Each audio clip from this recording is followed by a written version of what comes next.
Aleluia. Você pode cumprimentar a pessoa ungida que está perto de você e pode se sentar. Aleluia. Rapaz, eu não sei o que é que eu faço com vocês. Eu não sei se vocês ficam, eu não sei se vocês descem. Fica aí. Fica aí. A palavra vai ser rápida, o tempo já foi. E não vai ser o que eu programei para pregar também, então seja o que Deus quiser. Aleluia.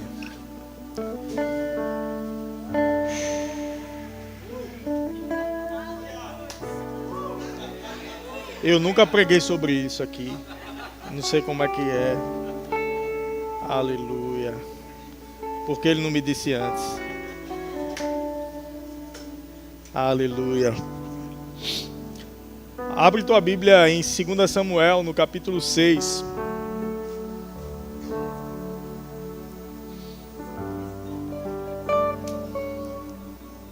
Aleluia. Aleluia. Oh, Senhor, obrigado pela tua presença. Obrigado pela tua presença.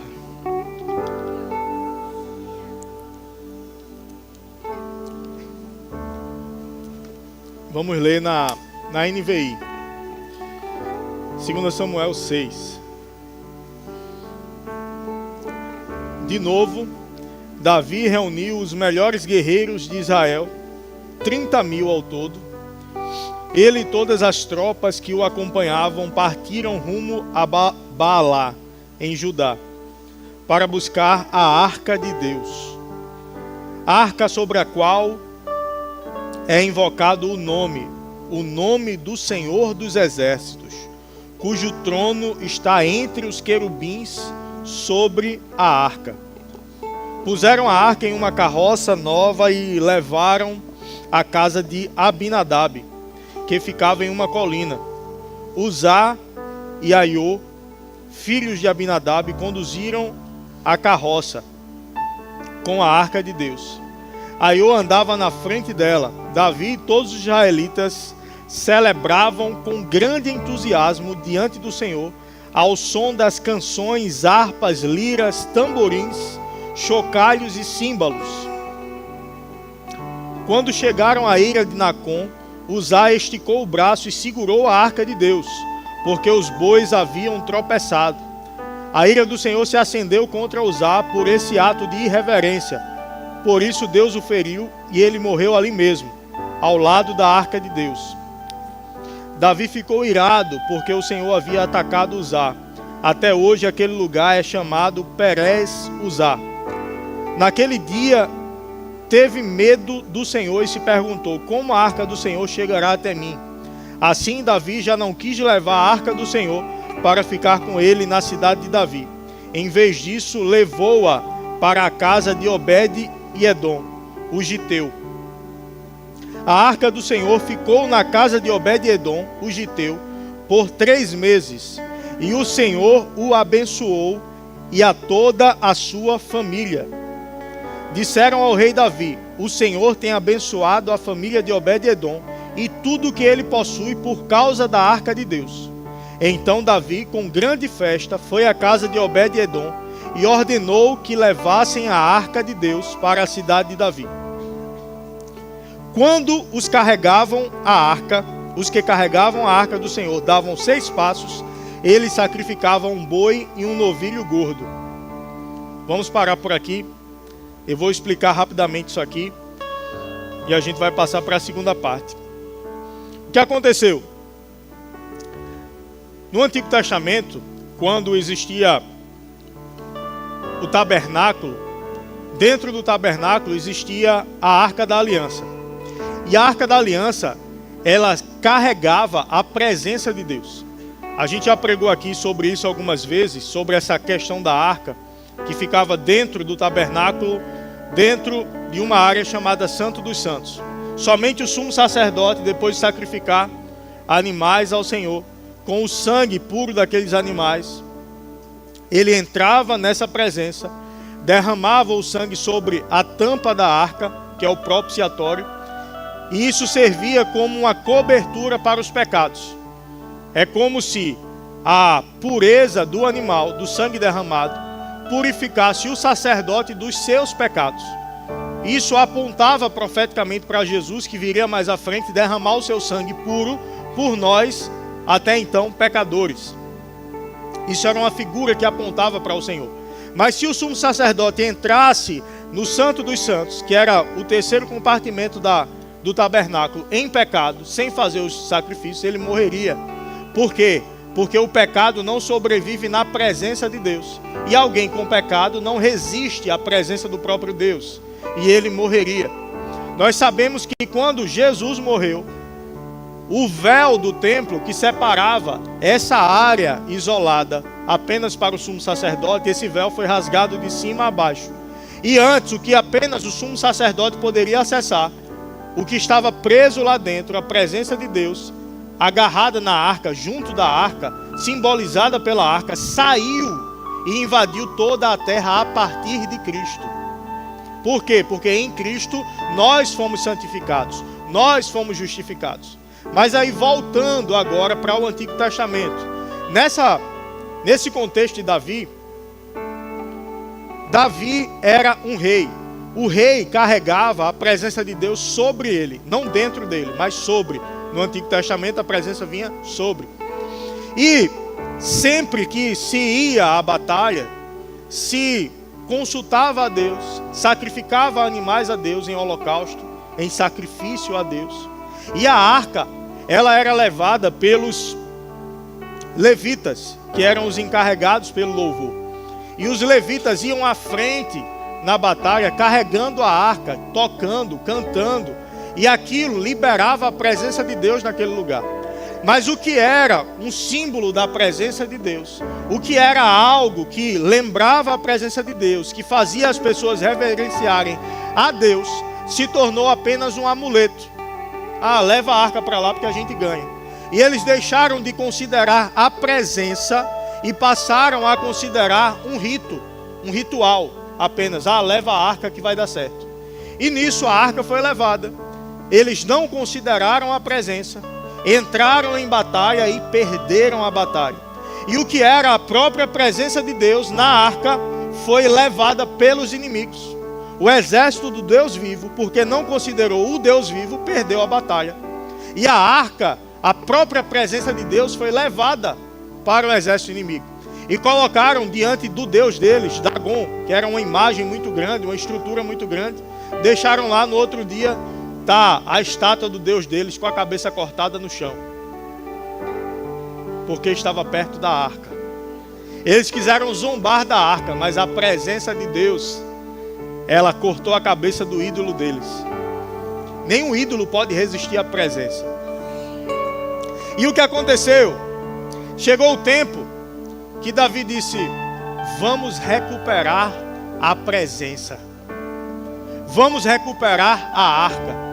E se a gente for ler o contexto, os capítulos anteriores, a gente vai ver que houve outras batalhas. Por isso a gente começou lendo se Davi consultou de novo ao Senhor. Ou seja, ele já tinha consultado outras vezes e ido a batalhas. E Davi foi com seu exército, recuperou a arca. E a arca foi para a casa de Abinadab. Lá passaram-se 20 anos. A presença de Deus na arca, guardada na casa de Abinadab. E nada aconteceu. Nenhuma diferença na casa dele, nenhuma diferença na família dele. Porque tem gente que quer tratar as coisas de Deus como um amuleto. A Bíblia aberta no Salmo 91, nada contra, mas não vai fazer efeito nenhum na tua vida. Andar com a Bíblia, Salmo 91 no carro, nada contra, não é pecado, mas também não é proteção. O que é proteção? É o Salmo 91 dentro de mim. A consciência da proteção do Altíssimo. Aquele que habita no esconderijo do Altíssimo, a sombra do Onipotente descansará. Direi do Senhor, Ele é o meu Deus, o meu refúgio e a minha fortaleza. Ele te livra do laço do passarinheiro, da peste perniciosa. Proteção. Consciência da presença e da proteção de Deus. Quem descansa à sombra do Onipotente está perto do Onipotente. Descansa à sombra dele. É essa consciência da presença que faz diferença na minha vida. É essa consciência da presença que me faz, em um culto como esse, deixar de estar engomadinho e me derramar na presença, e chorar na presença, e cantar na presença, e pular na presença. Eu sou bom demais para isso. Eu vi um texto de um grande teólogo brasileiro esses dias. Ele postou, você sabe que houve uma expedição à Lua esses dias de novo, Artemis 2, o nome da missão, e eles foram pela primeira vez, segundo eles, para o lado oculto da Lua, o lado que, fica na sombra. E esse teólogo, esqueci o nome dele agora, mas ele é inclusive um dos coordenadores do projeto da Bíblia NVI, da versão anterior. Fizeram uma nova NVI que ele não está participando. Então ele é um grande conhecedor, mas ele não crê nos dons como a gente crê. Ele é do chamado, da linha reformada, que não crê nos dons. E ele disse que certa vez ele fez a postagem e colocou, foram à Lua, e o que encontraram no lado oculto da Lua. Aí ele colocou, feito na inteligência artificial, uma Assembleia de Deus no lado oculto da Lua. Ele disse o que encontraram lá, uma Assembleia de Deus.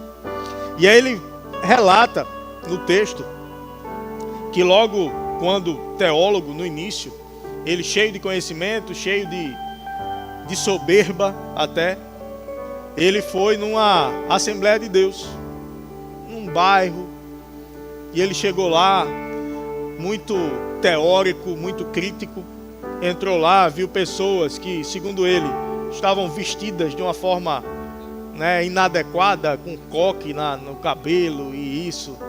E ele sai mencionando, não lembro as palavras que ele diz, mas ele menciona de forma jocosa a visão dele na época sobre como as pessoas estavam vestidas naquele lugar.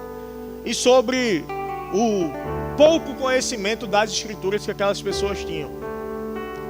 Mas ele diz que no decorrer do culto, no decorrer dos louvores, da percepção da presença de Deus naquele lugar, ele diz que chegou lá soberbo e saiu de lá quebrantado por causa do amor daquelas pessoas pelo Senhor.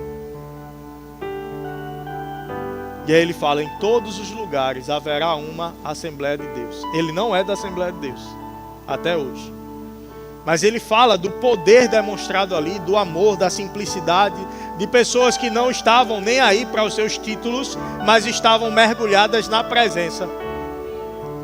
E nessa transferência da arca existiam protocolos. Os levitas deveriam levar, não um carro de boi. E a gente na matéria, o caráter de Deus no Rema, a gente aprende que muita coisa que está no Antigo Testamento como algo causado por Deus, na verdade foi algo apenas permitido e não causado por Ele. E a gente vê que Deus feriu. Mas quando a gente vai ver, no original, não é que Deus feriu, é que Ele permitiu que isso acontecesse. Se existe aqui um fio descoberto, de alta tensão, eu sei que existe um poder passando ali. E é necessário que haja um protocolo para lidar com aquele poder.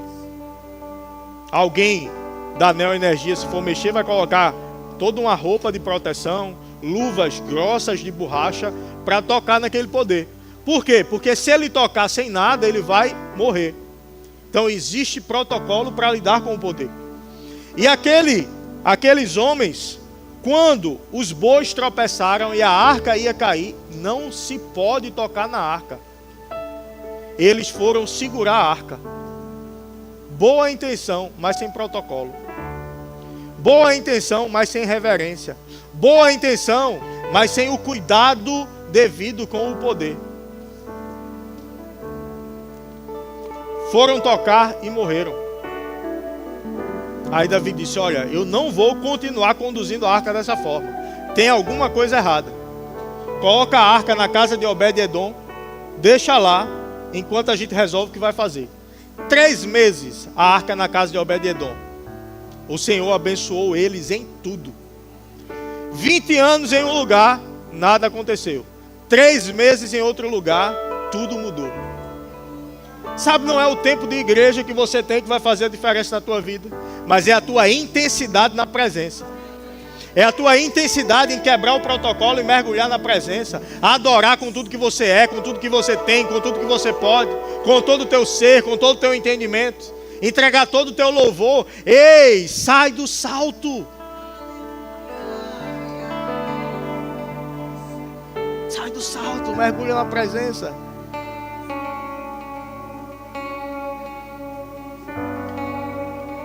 Sai do salto. Você está diante do Rei dos Reis, do Senhor dos Senhores.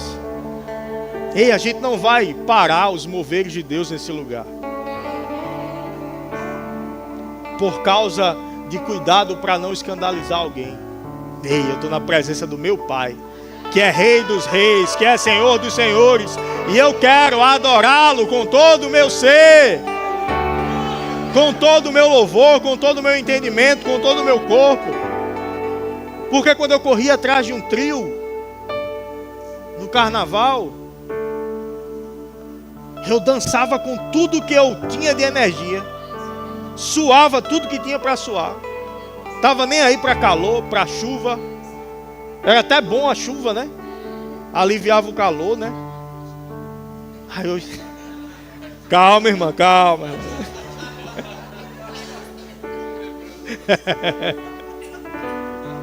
Só falta dizer assim, que tempo bom. É não. Eu entendi, irmão, eu entendi. Aí a gente fazia isso. Aí hoje na presença, precisa disso. Ei, deixa tua roupa amassar, deixa teu cabelo assanhar, perde a escova, irmão, se precisar. Aí mergulha na presença. Meu Deus do céu, disse que ia ser rápido, não foi? Estão fazendo o bolão aí de quanto tempo eu vou passar? Foi, o pessoal fez ali outro dia. E seguindo, no versículo 13, a gente já leu 13, não, 11, 12. Eu não preparei isso aqui não. Desculpa aí os ajustes, é na hora, é ao vivo. Quando os que carregavam a arca, 13, do Senhor davam 6 passos, eles sacrificavam um boi e um novilho gordo. Davi, vestindo colete sacerdotal de linho, foi dançando com todas as suas forças diante do Senhor. Assim ele e todos os israelitas levavam a arca do Senhor com gritos de alegria e ao som de trombetas. Essas vestes sacerdotais de linho era como se fosse a roupa íntima. Por mais que fosse uma veste grande, mas não se usava isso em público. Era algo privado. Em público se vestia isso com outras roupas por cima. E ele, mesmo estando assim, vestido de forma inadequada a estar diante das pessoas, mas a alegria de recuperar a presença era tão grande que ele não estava se importando com o que os outros estavam dizendo. Ele não estava se importando com o olhar dos outros. Ei, será que a gente está se importando mais com o olhar dos outros do que com o que o Senhor, com o olhar do Senhor? O que ocupa mais a minha atenção? O olhar de alguém ou o olhar do Senhor? A nossa adoração deve buscar agradar ao Senhor e ninguém mais. Versículo 16. Aconteceu que, entrando a arca do Senhor na cidade de Davi, Mical, filha de Saul, observava de uma janela. Ao ver o rei Davi saltando e dançando diante do Senhor, ela o desprezou em seu coração. Mical era a esposa dele, filha de Saul, que ele ganhou quando ele matou Golias. Versículo 17. Eles trouxeram a arca do Senhor e a colocaram na tenda que Davi lhe havia preparado. Então Davi ofereceu holocaustos e ofertas de comunhão diante do Senhor. Depois de oferecer os holocaustos e as ofertas de comunhão, Davi abençoou o povo em nome do Senhor dos Exércitos e deu uma rosca, um bolo de tâmaras e um bolo de uvas passas a cada homem e a cada mulher israelita na multidão. Então todo o povo partiu, cada um para a sua casa. Voltando Davi para casa para abençoar a sua família, Mical, filha de Saul, saiu ao seu encontro e lhe disse: como o rei de Israel se destacou hoje, despindo-se sem pudor diante das escravas dos seus servos, como um homem vulgar. Davi, porém, disse a Mical: tudo o que eu fiz diante do Senhor, aquele que me escolheu em lugar do seu pai e de toda a casa dele, quando me designou príncipe sobre o povo de Israel, sobre o povo do Senhor, sobre Israel, por isso celebrarei diante do Senhor. Eu me rebaixarei ainda mais e humilharei aos meus próprios olhos.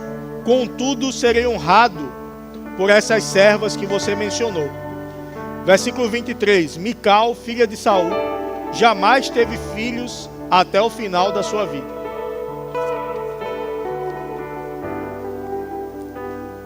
E provavelmente Mical já carregava algum problema relacionado a isso, mas a sua atitude de reprovação, a adoração do seu marido, trouxe sobre ela o estabelecimento da improdutividade. Ela poderia ter vivido. Davi recuperou a presença. Não veja apenas a arca, mas a presença de Deus foi recuperada. Ele abençoou todo o povo, toda a multidão. E a Bíblia diz que quando ele terminou, ele foi para casa abençoar a sua casa. Meu irmão, ele estava carregando a presença. Onde a presença está e a improdutividade acaba. Onde a presença está e a doença acaba.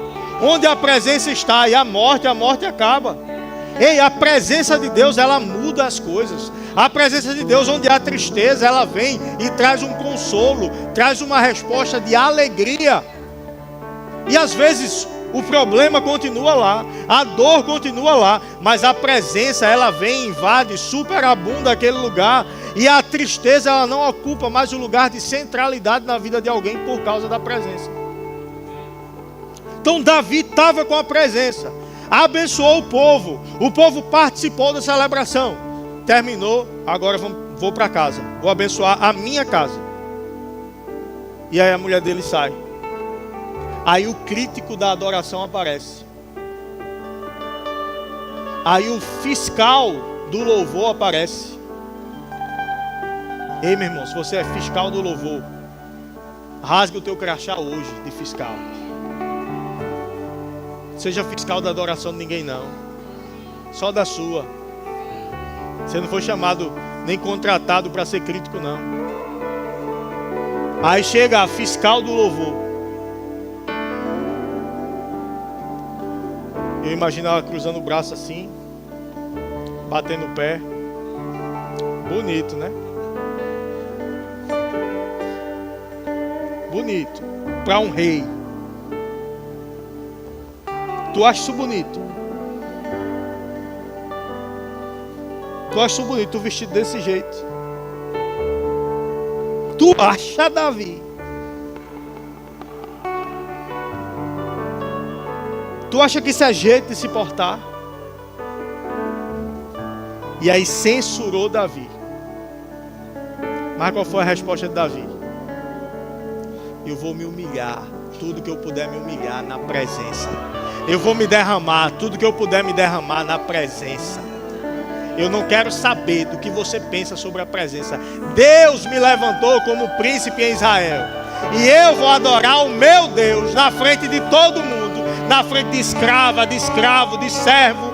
E eles vão adorar junto comigo.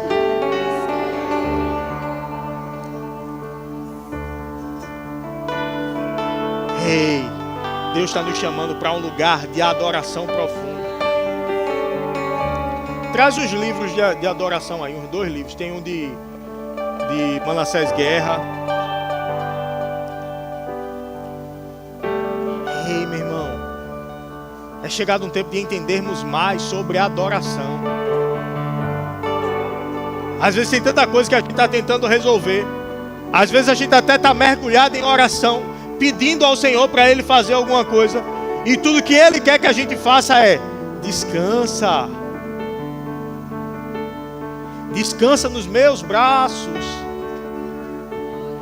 Não vai ser o teu esforço que vai gerar o resultado.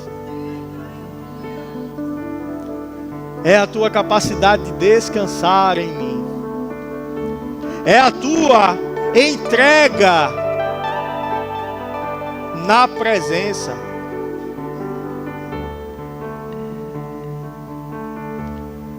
Você já boiou na piscina? Eu me lembrei disso agora, obrigado. Louvor e adoração, as coisas do coração, Manassés Guerra. O desvendar da adoração, também de Manassés Guerra. A gente vai trazer ele aqui ainda, pastor do Verbo da Vida, lá de onde, Ribeiro? Curitiba. Ribeiro já serviu com ele lá. Da supervisão doutrinária do Verbo da Vida. É uma sumidade aí do ministério. Ribeiro viu o pai dele nascer.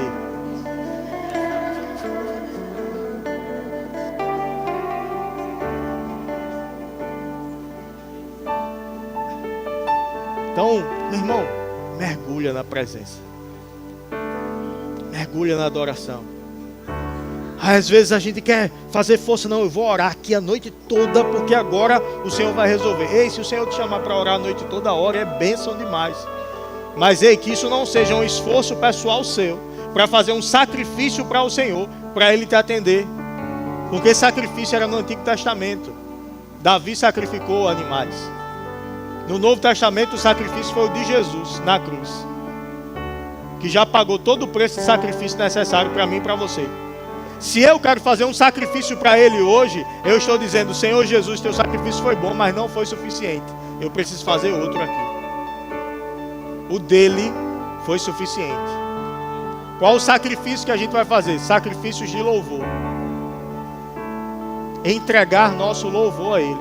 Entregar nosso culto racional a Ele. E aprender a descansar na presença. Você já tentou boiar numa piscina? Eu não consigo. A cabeça puxa logo para baixo. Eu já tentei. E uma coisa que eu vi, né, é que para boiar você tem que relaxar todo o corpo. Aí a gente fica naquela tensão, né? Começa a afundar e você quer fazer tensão para não afundar.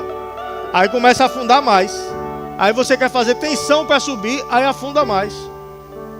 Para boiar, tu tem que descansar.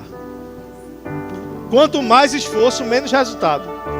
Quanto mais descanso, mais resultado. Aí a mãe de um tio meu de consideração, a sogra da minha tia, na infância a gente ia para a casa dela em Itamaracá. Ela boiava na praia e tinha que ficar de olho nela, porque ela dormia. Ela dormia. E se deixasse, ia manjar, leva.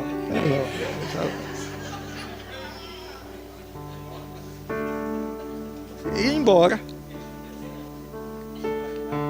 Isso era a conversa do meu tio. A minha sogra ia manjar a oferenda.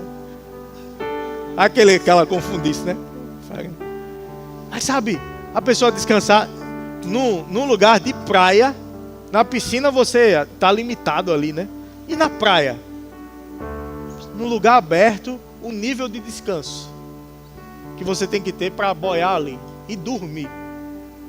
Sabe, às vezes a gente tem que aprender a boiar e dormir no mar agitado. Jesus estava no barco, dormindo, as ondas de um lado para o outro. Os discípulos: Senhor, não te importa que pereçamos? Isso na linguagem, né, rebuscada que está na Bíblia. Mas não imagina ele: Senhor, não te importa que pereçamos, né? Eu imagino alguém falando assim, com essa linguagem: Jesus, a gente vai morrer. E tu está aí dormindo. Os homens de pequena fé. Mar, vento, para. Mar, calma. Aí eu imagino os apóstolos. Aí Jesus olha para eles e volta para dormir. Sabe qual é a tempestade que tu consegue repreender? A tempestade que tu consegue dormir nela. E sabe quando é que tu consegue dormir na tempestade? Quando tu contempla o tamanho do teu Pai. E sabe onde é que tu contempla o tamanho do teu Pai? No lugar da adoração. Não é nem no lugar de oração, é no lugar de adoração. Porque no lugar de oração, eu sei que oração não é só para pedir. Tem a oração de consagração, tem a oração de gratidão. Mas sabe aquela oração para pedir? Oração de petição, você vai lá, você, cabelo, ajeitar. Melhorou? Ajeite aqui, vá. Me ajeite lindo. Obrigado, meu.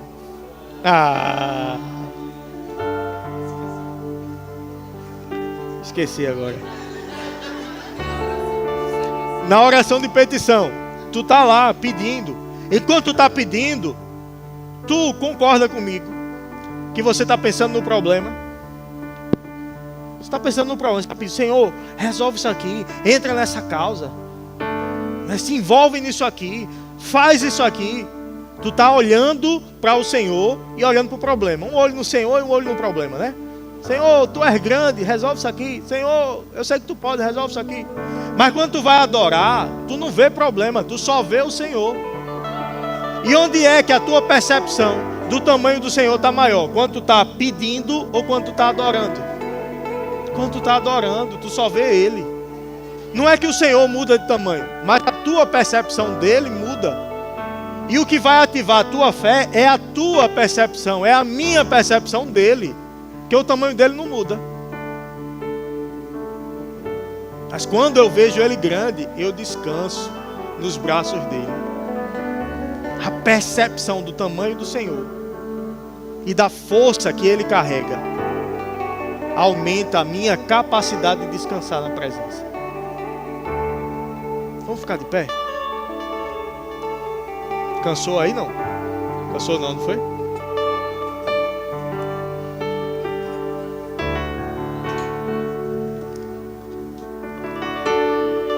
A gente vai poder adorar mais um pouquinho antes de cear.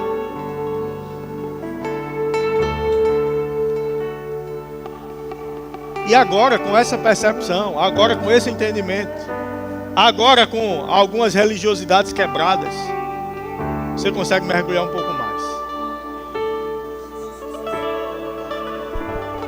Reduz essas luzes, deixa só os LEDs, que é para a gente ver menos ainda um ao outro.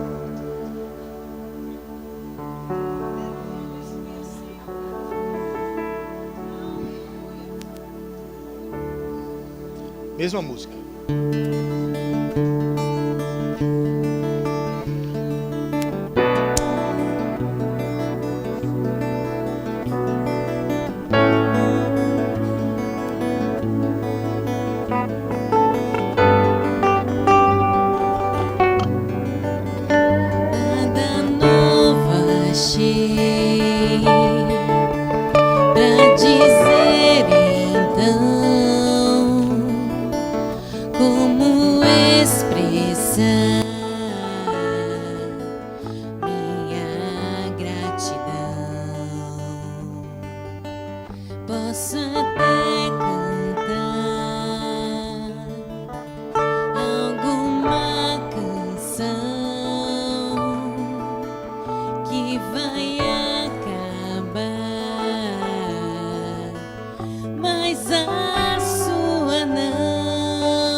De coração cantando aleluia.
último culto de mulheres que a gente teve no ano passado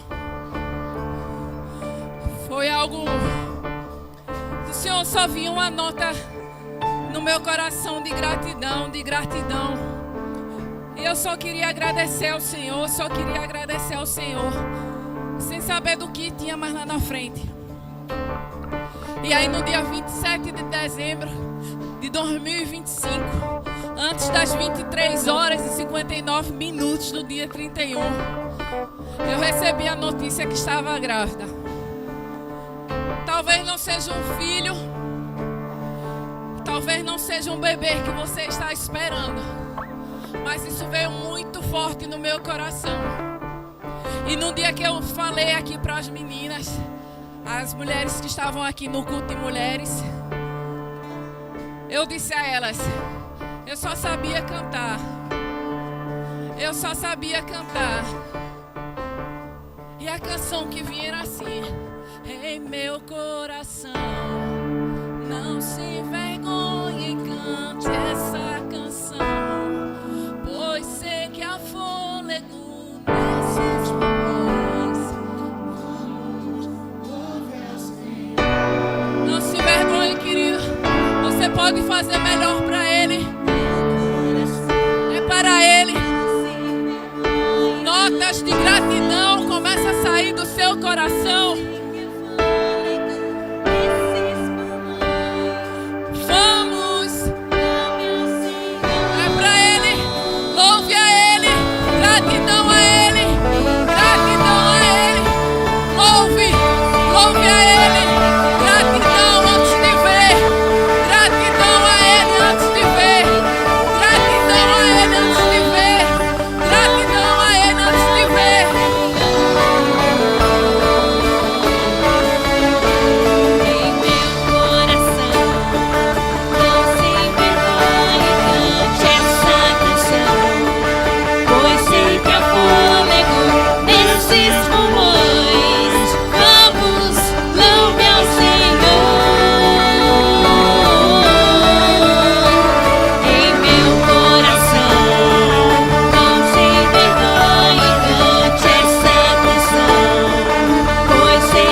Pode sentar um pouco no mesmo espírito de adoração.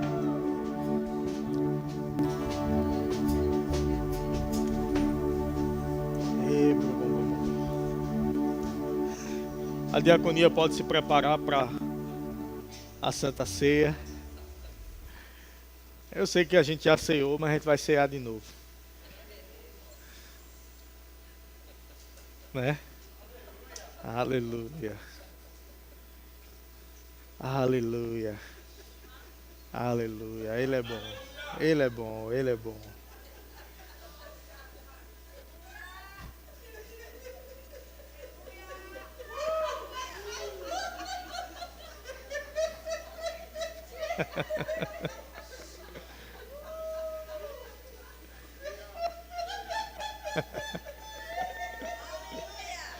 Aleluia.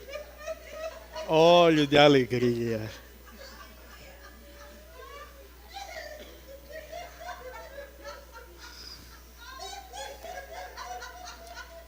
Óleo de alegria, óleo de alegria.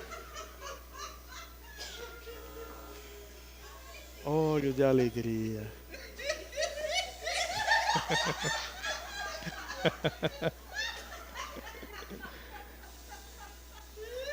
Óleo de alegria. Aqui nem tem fiscal da adoração, nem fiscal de riso. Você não é fiscal de riso. Aleluia. Pode se posicionar, diaconia.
Aleluia.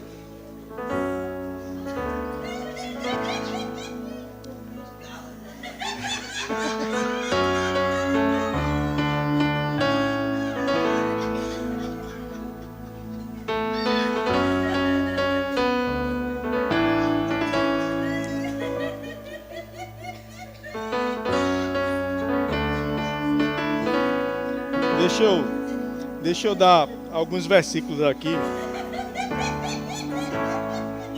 porque eu sei que tem fiscal de riso aqui.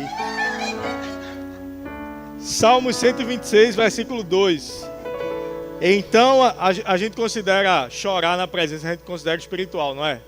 Já viu alguém chorando na presença e diz, ó, que carnalidade, tá chorando. Mas por que rir? Às vezes a gente pensa que é da carne. Salmos 126, 2. Então a nossa boca se encheu de riso e a nossa língua de júbilo. Então entre as nações se dizia, grandes coisas o Senhor tem feito por eles. Sabe que quando você percebe o que o Senhor fez por você, às vezes você mergulha no riso. Jó 8, 21. Ele ainda encherá a tua boca de riso e os teus lábios de júbilo. Eclesiastes 3:4. Há tempo de chorar e tempo de rir, tempo de prantear e tempo de saltar de alegria. Não, acho que pode rir, mas tem que ser mais contido. Saltar de alegria.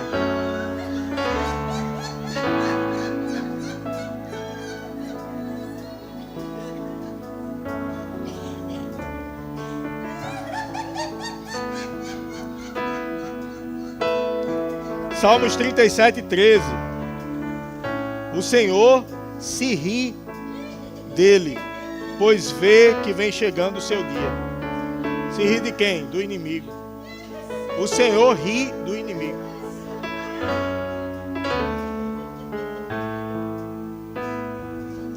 Aleluia. Aleluia. E agora nós vamos cear nessa unção que traz alegria. Não é a unção de riso, como alguns dizem.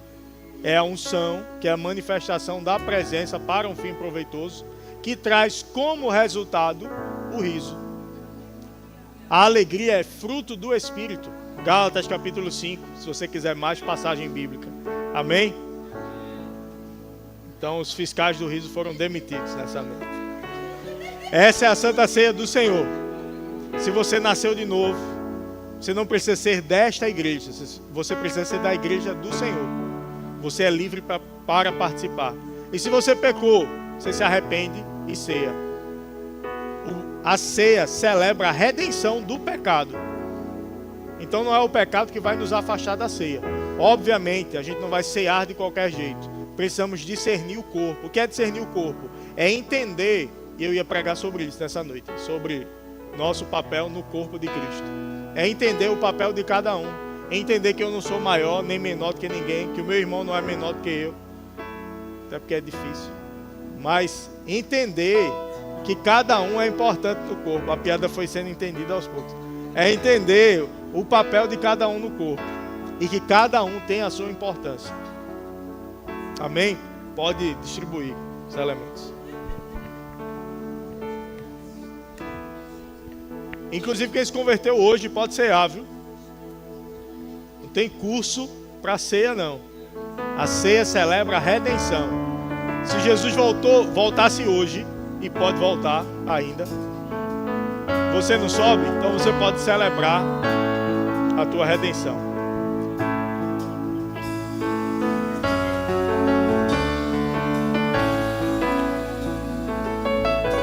Você é muito importante para mim. Sabia disso?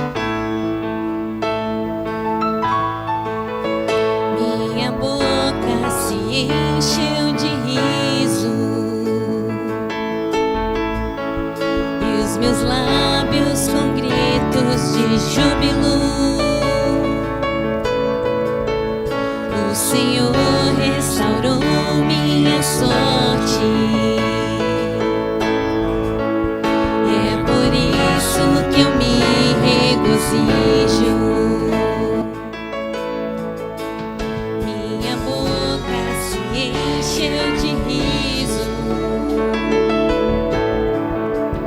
e os meus lábios com gritos de júbilo. O Senhor restaurou minha sorte. E é por isso que eu me regozijo. Pela fé eu entrego a Deus o meu Isaque, o meu riso como um sacrifício vivo. Na presença onde a alegria reina e nada falta, e nada faltará. Deus sempre proverá, Deus sempre proverá. A alegria do Senhor é a minha força. A alegria do Senhor é a minha. A alegria do Senhor é a minha provisão sobrenatural, sobrenatural, sobrenatural,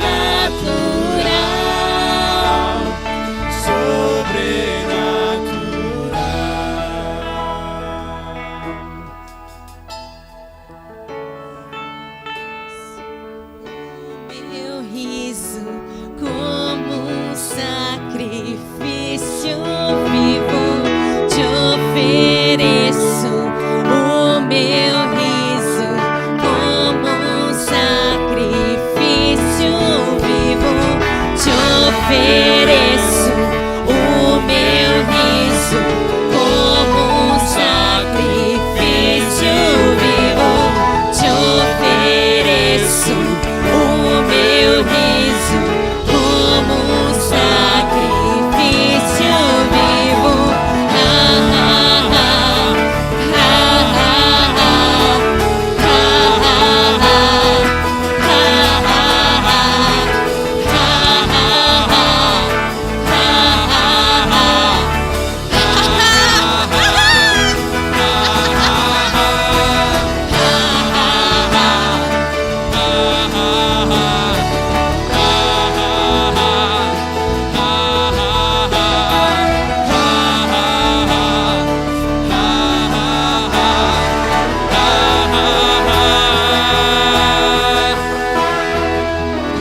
Levante os elementos, vamos orar. Senhor, nós te agradecemos, Senhor, pela tua redenção sobre as nossas vidas, pelo lugar que o Senhor conquistou para nós, morrendo naquela cruz, Jesus. Obrigado, porque o Senhor foi obediente até a morte, morte de cruz. Obrigado, porque nenhuma condenação mais há sobre as nossas vidas, porque o Senhor Jesus, morreu por nós, se entregou por nós, e hoje nós podemos entrar e permanecer na presença. Obrigado. Naquilo que não temos sido exemplo, nós te pedimos perdão e queremos nos colocar na posição de filhos que te reconhecem, filhos que te honram e filhos que te adoram. Te agradecemos em nome de Jesus. Amém. Você pode participar.